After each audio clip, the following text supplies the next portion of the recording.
Comment ils vont? Cette semaine, j'étais sur le point de reprendre le boulot après quelques jours de vacances, là, tu vois. Je reprenais, disons, tranquillement. Et là, je vois ça. Sergio Pérez et Valtteri Bottas seront les pilotes Cadillac en 2026. Quoi?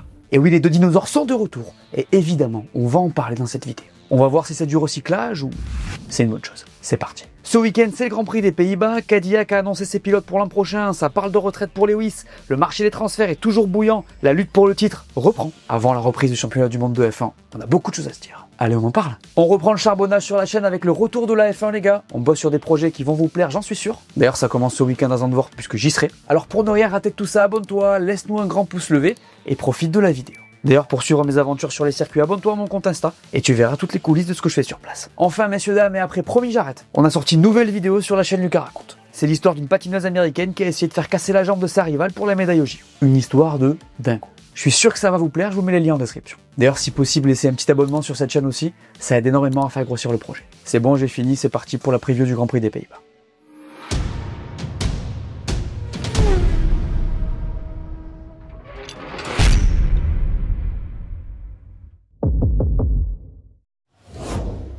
La première info avant ce Grand Prix, on commence en douceur, c'est que la vitesse maximale dans la pit lane de Zandvoort a changé. Elle passe de 60 à 80 km/h et c'est hyper important de le souligner parce que ça peut avoir un gros impact sur la course de dimanche. Alors d'abord, il faut savoir que la plupart des circuits ont leur pit lane limitée à 80 km/h, mais qu'il y a des exceptions. En fait, à Zandvoort, elle était à 60 parce qu'elle est étroite comparée aux autres, tout simplement. Alors vous me direz, pourquoi cette décision? Eh ben c'est tout simplement un choix qui vise à rendre les courses plus excitantes. En fait, la limite de 60 km/h rendait les arrêts vraiment longs pour les équipes, du coup elles avaient tendance à privilégier des stratégies à un seul arrêt. Et là, en gros, on essaie de pousser les deux arrêts, quoi. C'est une décision qui va dans la tendance de ce qui se passe depuis le début de saison, avec cette volonté qu'ont la FIA et la F1 de rendre les courses plus sympas. On a vu des décisions prises sur les pneus avec des gammes plus tendres par exemple, et là il y a ça. En vrai, je trouve que c'est une bonne décision. Ça ne rend pas les choses plus compliquées pour les équipes, c'est facile à comprendre pour les fans, et a priori ça n'atteint pas la sécurité. Donc je valide.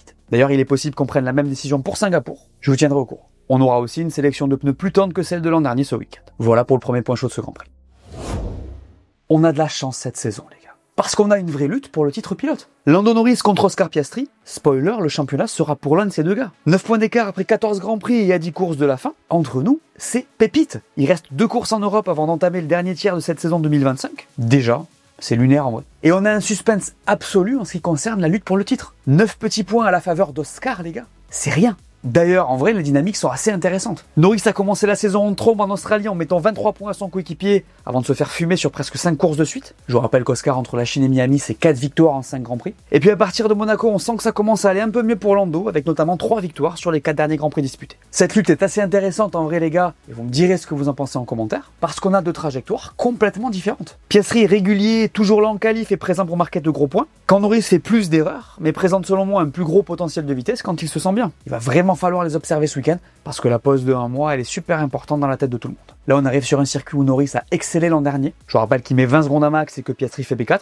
Assez loin pour lui, mais bon, il a tellement step up cette saison que je pense pas que ce soit pertinent de se baser sur ses perfs de 2024. En tout cas, ça va être une vraie bataille jusqu'à la fin. Ils devraient se partager les victoires. On est à 6-5 pour Piastri à ce niveau-là. Et on devrait évidemment voir des petites dingueries sur la fin de saison. Il suffit de voir les 2 dives d'Oscar en Hongrie et en Autriche pour capter qu'avec la tension, ça va péter. D'ailleurs, je pense que ça va vraiment se jouer dans la tête. Là, les gars, on entre dans la période critique où il faut prendre le max de points tout en ayant la meilleure perf possible. Un DNF était cuit, hein. Ou presque. Alors comme probablement la plupart d'entre vous, j'ai tendance à penser que la froideur d'Oscar le met devant Lando en ce qui concerne la pression. Mais bon, faut pas oublier qu'il est encore jeune et qu'il peut encore se faire avoir sur certains moves hasardeux. L'avenir le dira, mais perso, je suis vraiment hypé par cette lutte pour le titre. Pour finir, juste pour votre info et pour souligner la domination écrasante de McLaren, dites-vous qu'avec 11 victoires en 14 courses, 24 podiums sur 28 possibles et 559 points, cette saison pourrait être celle de tous les records pour eux. Il pourrait battre le record de points de Red Bull établi en 2023. Il pourrait être sacré à Bakou et établir une nouvelle marque de référence sur le nombre de courses restantes après un sacre. C'est complètement fou. Mais bon, on leur tirera notre chapeau quand ce sera fait. Bref, le 15e épisode de cette saison 2025, c'est ce week-end.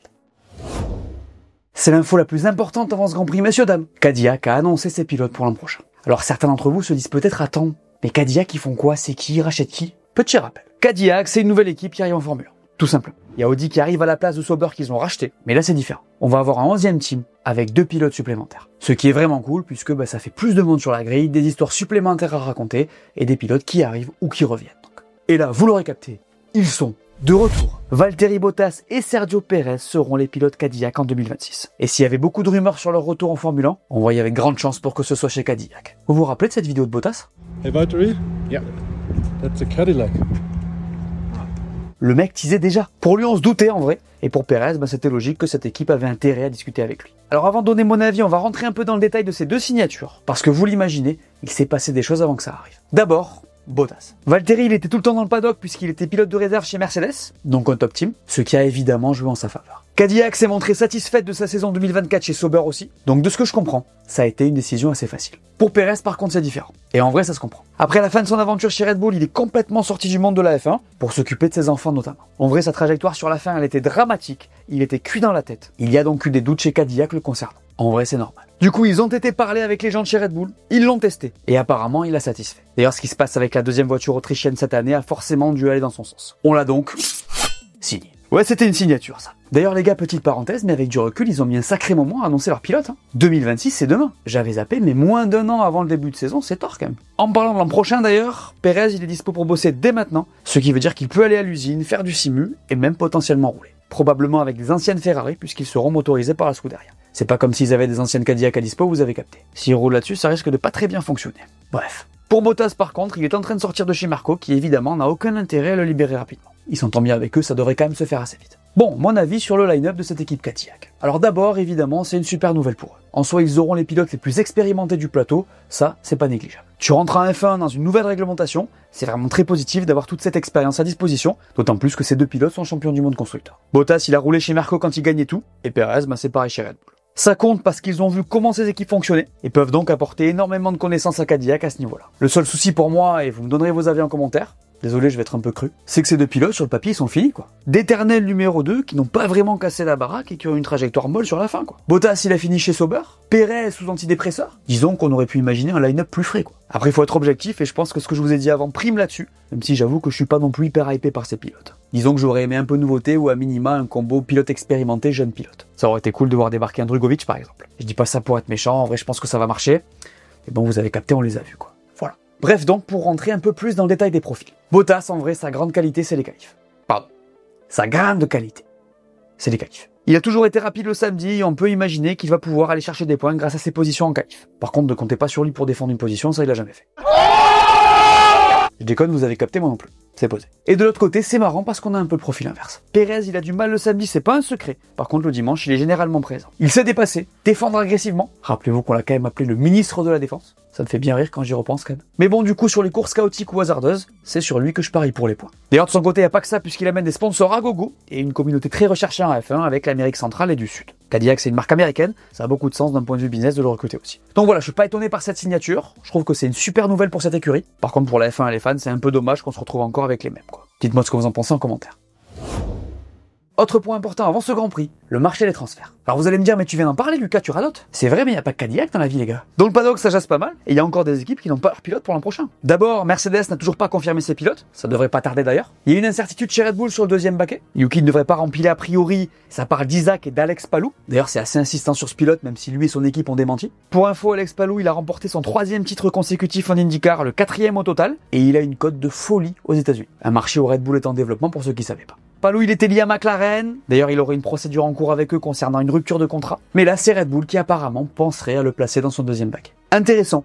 Mais ça semble assez chaud puisque de ce que j'ai compris, la clause libératoire pour le libérer est vraiment énorme. Affaire à suivre évidemment. Il y a aussi de la spéculation chez Alpine puisque le baquet de Colapinto est questionné. Pérez et Bottas auraient d'ailleurs décliné, ce qui fait pas une super pub à cette écurie. Quand tu vois que les deux ont préféré le projet Cadillac, ça fait peur en vrai. Et chez Racing Bulls, ça dépendra du choix de Red Bull. On sait qu'ils veulent faire monter Lindball qui est en F2, mais ça se fera évidemment en fonction de ce qui est décidé pour Isaac. Enfin, il y a pas mal de rumeurs concernant Christian Horner qui est pressenti sur un retour chez Alpine et on parlait aussi possiblement de Cadillac. Cadillac qui a fermement déclaré que ça ne se ferait jamais. On verra ce qu'ils disent chez Alpine. Donc voilà, c'était ce qu'il fallait savoir concernant le marché des transferts avant le retour de la F1.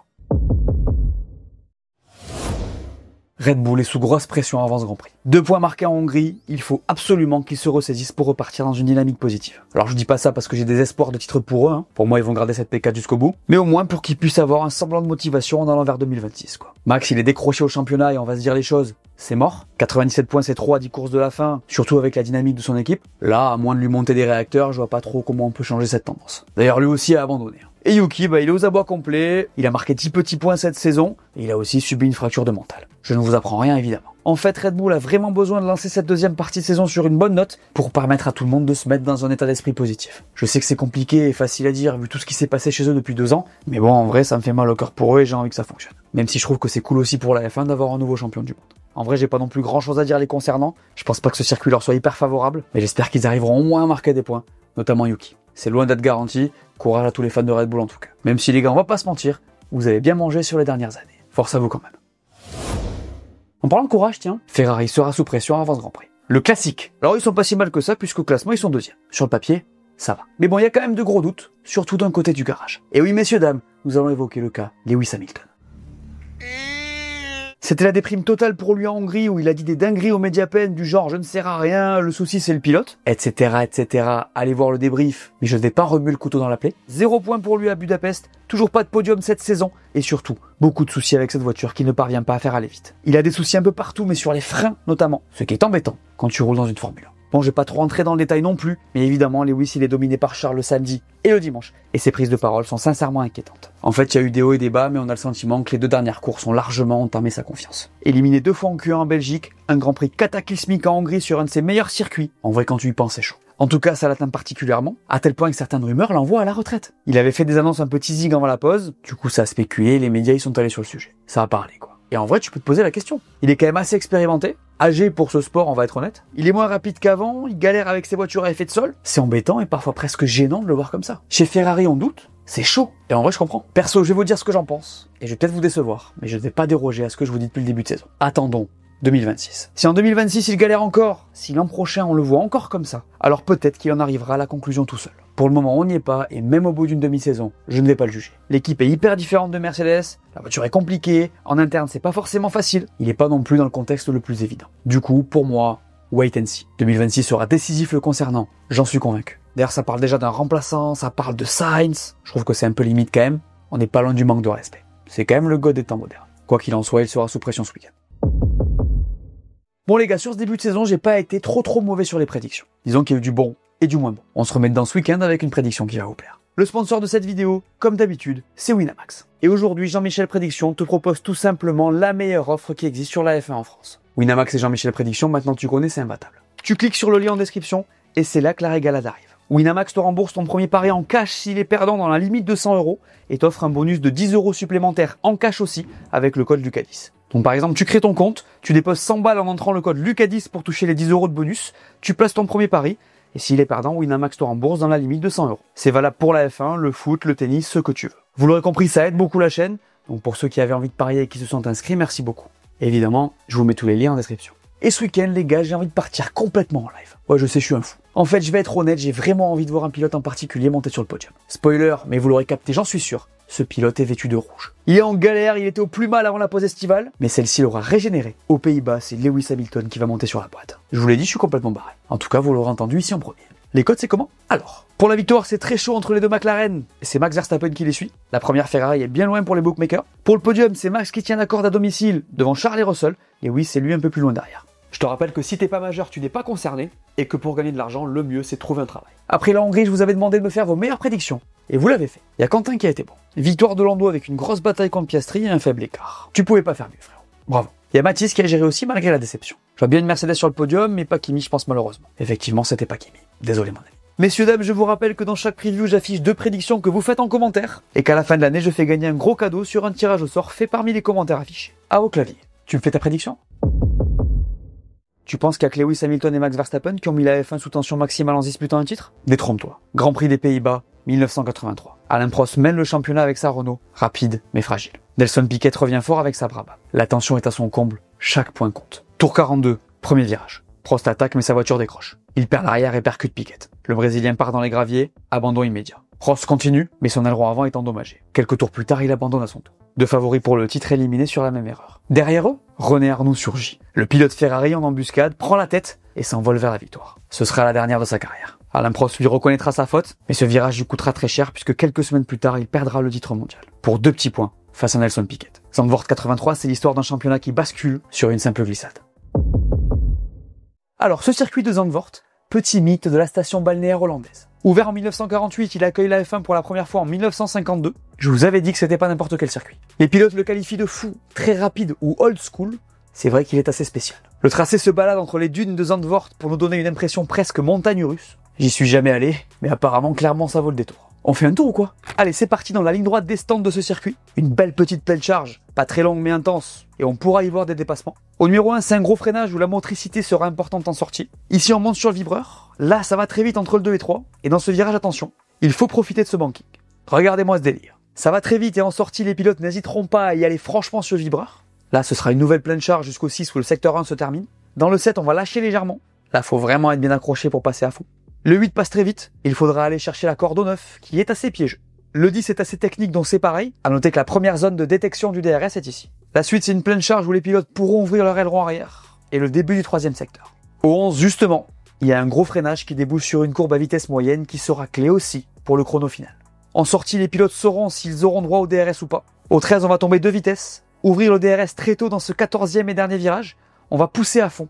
Et c'est la fin de ce tour. Vous aimez ce tracé? La météo de ce Grand Prix. Vendredi, on attend des petites averses. Samedi, c'est pareil. Et dimanche, on semble partir sur du beau temps avec des températures plutôt fraîches. Le programme du Grand Prix des Pays-Bas. Vendredi à 12h30, on aura les FP1 et à 16h les FP2. Samedi à 11h30, ce sera les FP3 et à 15h les qualifs. Et dimanche à 15h aussi, le Grand Prix. Pour ma part, pas de plateau ce week-end puisque je serai sur place. Je serai de retour chez Winamax la semaine prochaine. Comme d'habitude, on reprend tranquillement avec une vidéo de ma chaîne que je vous recommande. Et aujourd'hui, je vous propose d'aller voir cette vidéo où je vous raconte le destin brisé de Robert Kubica. On a aussi sorti une nouvelle vidéo sur la chaîne Lucas Raconte. Tous les liens sont en description. On se voit pour le débrief. Voilà, merci à tous de m'avoir écouté. J'espère que cette vidéo vous a plu. Laissez-moi un pouce bleu, dites-moi en commentaire ce que vous pensez qui va se passer ce week-end. N'oubliez pas d'aller voir mes dernières vidéos que vous n'aurez pas vues. Dites-moi tout. Et on s'abonne. Allez, ciao!